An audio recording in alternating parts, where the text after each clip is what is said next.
What do you think about life? I said life. What do you think about it?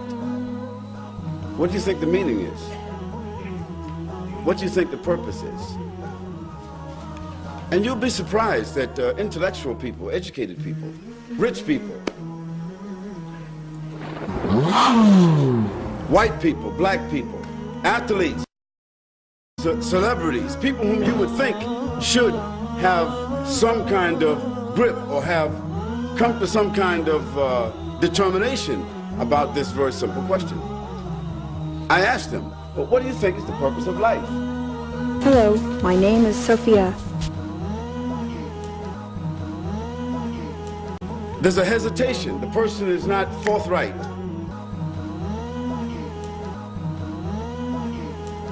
And suddenly there's a silence. Now you might eat a little more fancy food.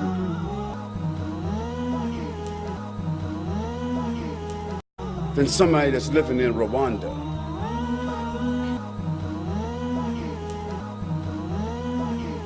You may live in a little more fancy house than someone that's living in Somalia or Afghanistan. You may have a little bit more choice of clothing when you open up your closet than someone that might be living in the Amazon.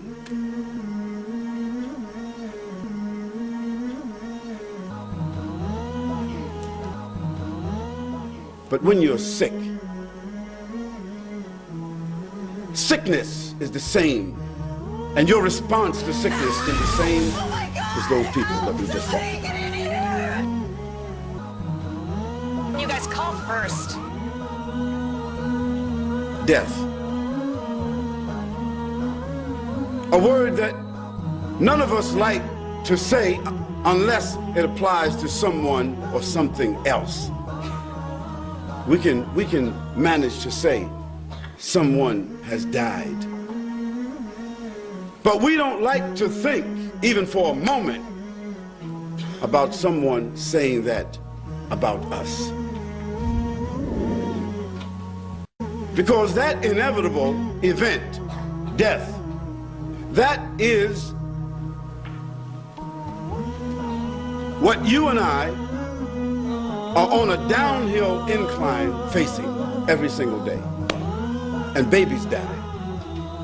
Young people die. Old people die. Pretty women die. Handsome men, rich people. Everyone faces death and will die. No matter what your philosophy is, what your preoccupation is, what your orientation is, who you think you are, where you think you're headed, what's your background, what's your family, what's your class, title, and structure, it doesn't matter. We're all headed towards death. And life is a gift that's been given to you and me.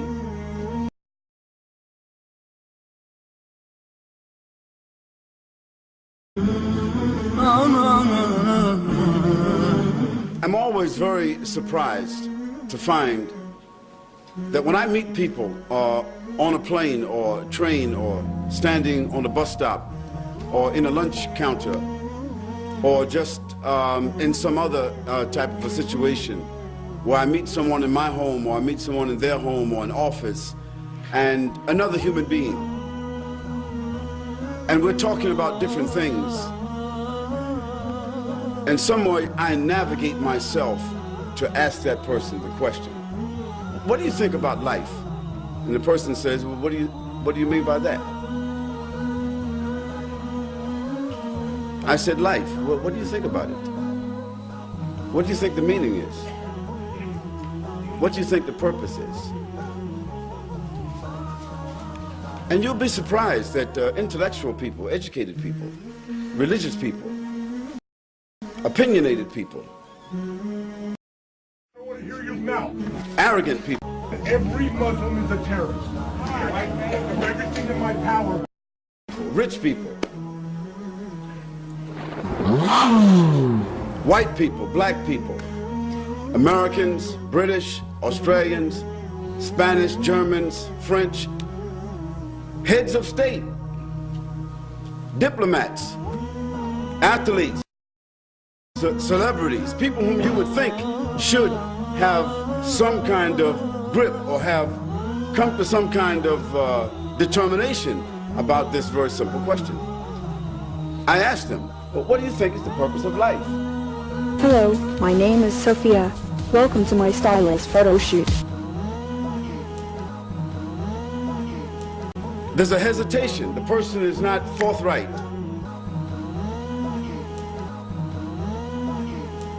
And suddenly there's a silence. There's a hesitation. The person is not forthright.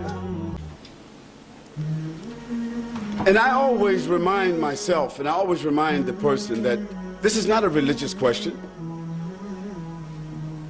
It's not a philosophical question. It's not a dialectical question. It's not a tricky question. It's a very simple, straightforward question. And if you haven't answered it, if you haven't reconciled it within yourself, if your set of values, you haven't reconciled that question for yourself to be able to answer it straightforward, like you would if I asked you your name, then there's a problem. And you need to think about that problem, you need to work it out. Because every human being needs to answer that question, at least for themselves. And they need to answer it objectively, not just subjectively, as it applies to me, my opinion. What do you think is the purpose of life for all human beings? Because when human beings start to think about that question, it's an all-inclusive question. And you can't just ask that question for yourself, because there are others involved in life. And when you start to think about others, other places, other people, other situations, other ideas, when you start thinking about the world as it is, not the world as you think it is, you start to change a little bit yourself. You start to move outside of yourself. You start to take in a whole lot of other considerations. And I always say to people, if you haven't thought about this, you need to go home, cut off the TV, turn off the music, and sit in your house or your room in silence for 5 minutes, 10 minutes, 20 minutes, and think about what is the purpose of life?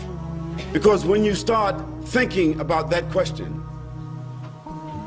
you take the first steps, just like a child takes their first steps in life. You start taking the first steps to balancing and reconciling probably the most important question for the human being. Now, this is not a question that cannot be easily defined. It can be. If you turn to any one of the many dictionaries that would be available in an institution like this, or a public library, or available in your home or your office, the terminologies have been defined already. So it's not rocket scientists. It's not rocket science here. The word purpose generally means aim, objective, underlying reality, goal, determination, reason, and intent. Now that's very powerful. The word life, one of the most powerful words that explain life, that's unfathomable. You can't even really, when you say the word, you can't even think of really what it means. Existence. Now, how do we think about existence? Is it vertical? Is it horizontal? What's the depth to it? What's the diversity of it? How far is it?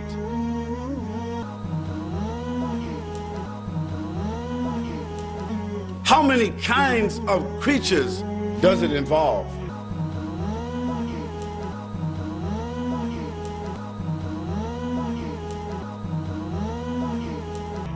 What kind of substances?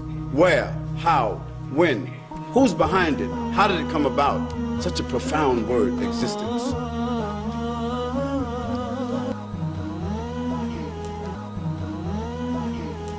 The phenomena of the world, the term of a human being's existence before what we call death. Death. A word that none of us like to say unless it applies to someone or something else. We can manage to say someone has died.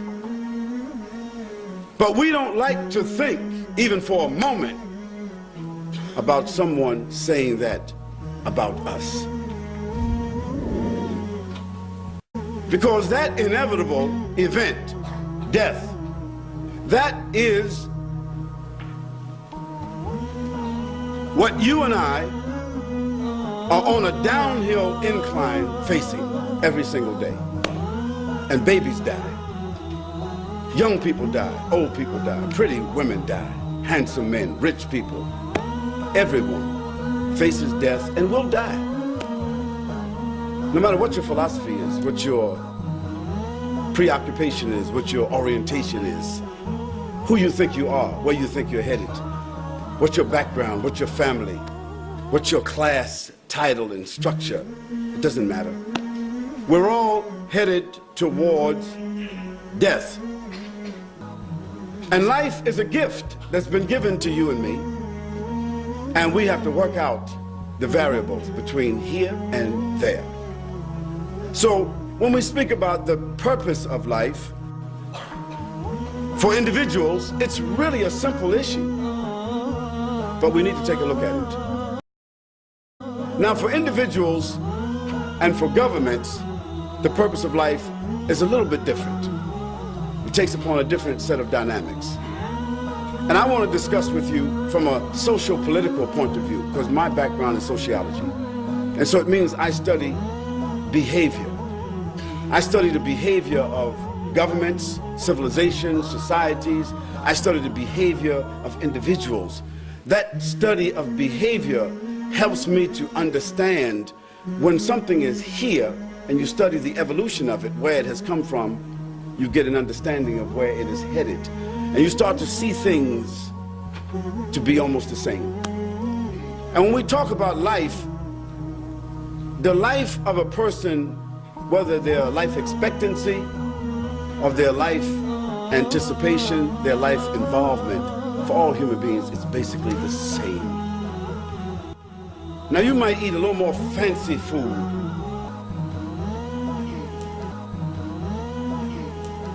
than somebody that's living in Rwanda.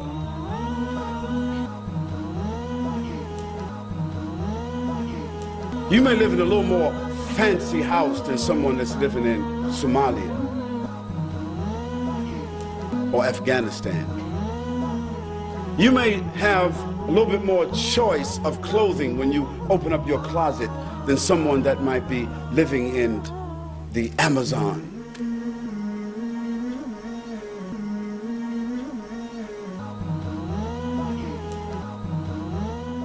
But when you're sick, sickness is the same, and your response to sickness is the same as those people that we just talked about. You guys call first. And when you have trauma in your life, tragedy in your life, you respond to it the same as those people. As a matter of fact, when people have been undergoing trauma on a daily basis, they deal with it better than what you and I will deal with it when it comes to us.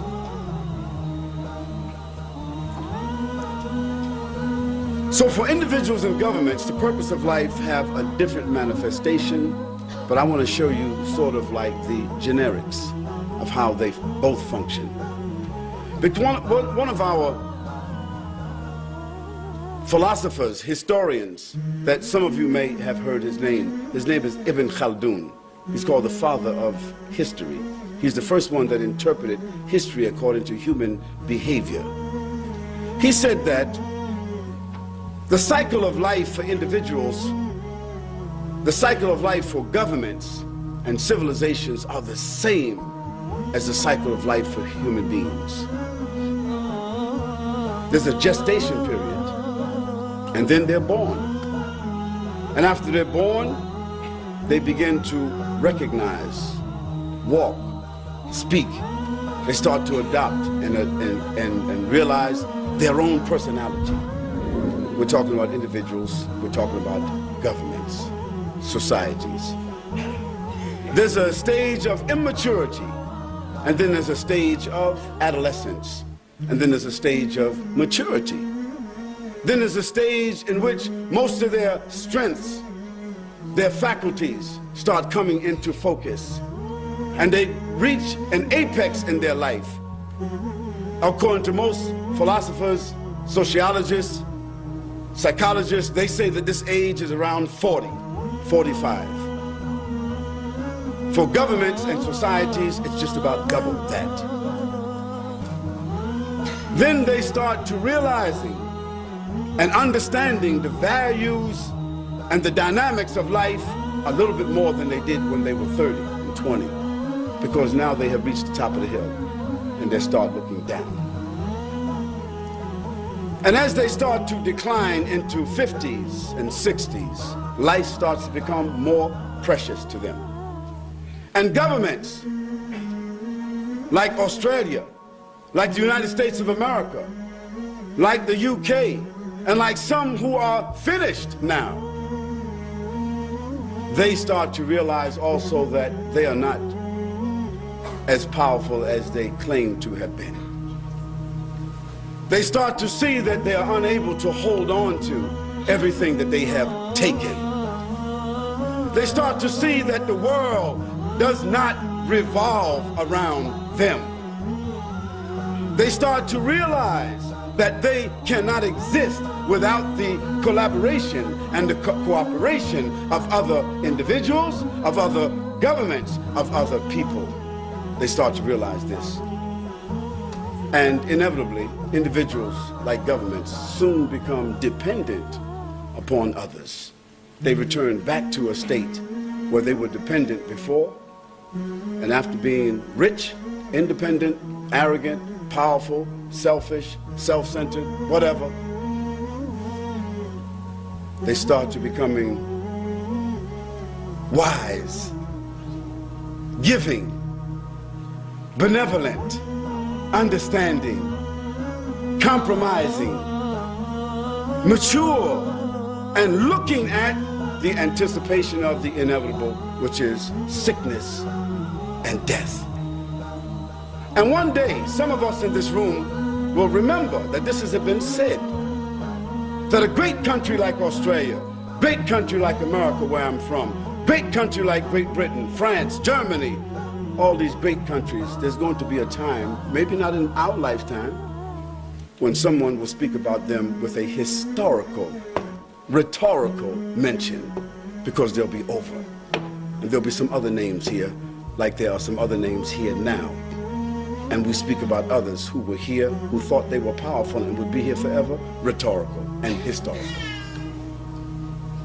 So we want to talk about the purpose of life as it applies to individuals and governments, because that allows us to understand the topic. I hear a cry, oh God, oh God.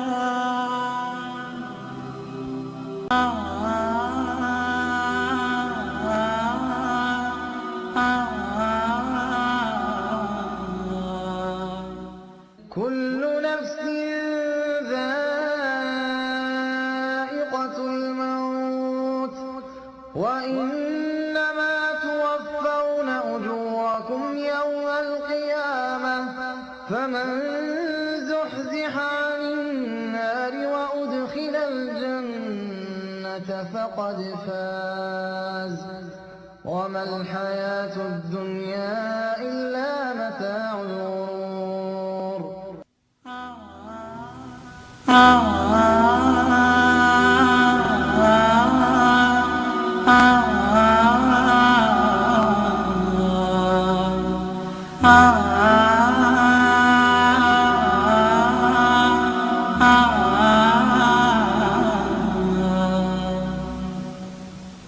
And then last breath escapes my lips.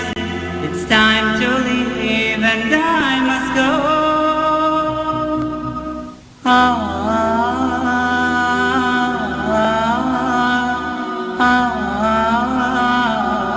ask you to bear with me, because this is one of my favorite discussions.